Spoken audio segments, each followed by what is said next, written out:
Vamos entender um pouco sobre esse não e essa condição enquanto pai, enquanto mãe, né, e às vezes até avós, de falar sobre isso, de negar algo. Né, o que significa isso? É importante que a gente entenda que as coisas precisam estar bem para mim, enquanto ser humano, para depois eu assumir papéis outros, e dentro desses papéis eu ter a força e a consistência daquilo que eu tenho que fazer.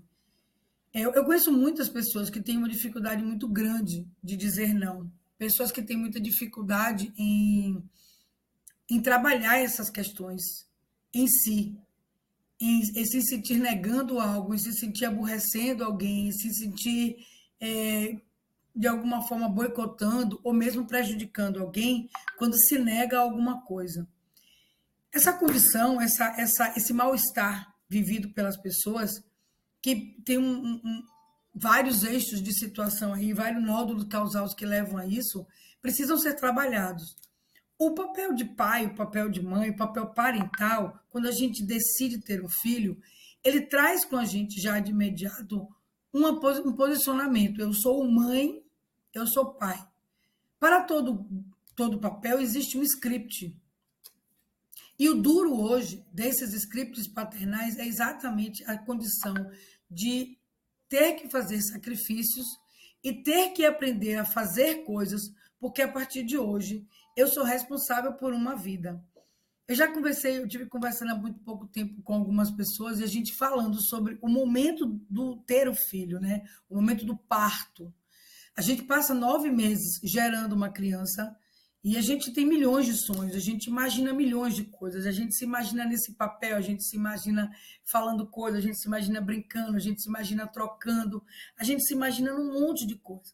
A gente pensa sobre isso, a gente fantasia, a gente cria expectativas, perspectivas, a gente imagina como vai ser a roupinha, o dia, o sair, o dia das crianças, o dia dos pais, o dia das mães, a festa, o primeiro ano, o primeiro mês, o segundo mês, os mensários, etc, etc, etc. É tanta coisa que a gente coloca durante esses 9 meses que a gente traz tudo isso quando a criança nasce. E quando a criança nasce é aquele choque, que você faz, nossa. Aqui, de brincadeira, eu pensei assim, gente, não é água, não, é criança mesmo, chora e a responsabilidade é minha.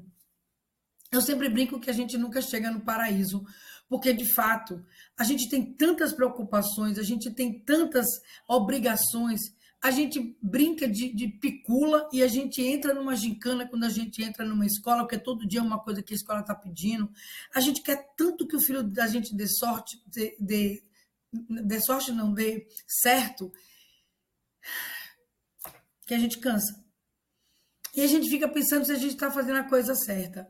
E aí chega uma pessoa e fala, para, que tem que controlar tudo isso e tem que pôr autoridade. Mas eu tenho que pensar em mim, eu tenho que pensar no que eu consigo, no que eu, se eu dou conta, se eu não dou conta. Então, essa coisa do dizer não, a gente tem dois parâmetros aqui, duas maneiras de pensar. Uma é que eu preciso saber fazer isso, mesmo que para o meu filho. E duas, que esse é o começo de um parâmetro de dar certo. Embolou, embolou, embolou, embolou. Por que que embolou? Porque eu preciso entender que quando eu digo não para outra pessoa, eu estou dizendo sim para mim. Mas quando eu digo sim para o outro, eu estou dizendo não para mim. Então, muitas vezes eu deixo de fazer coisas que são importantes para mim para poder agradar os outros.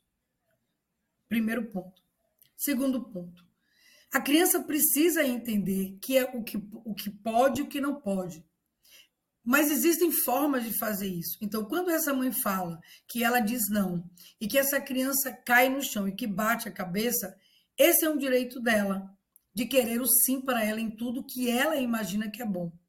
A criança não tem parâmetros de análise e nem de síntese, e nem sabe o que é certo ou errado.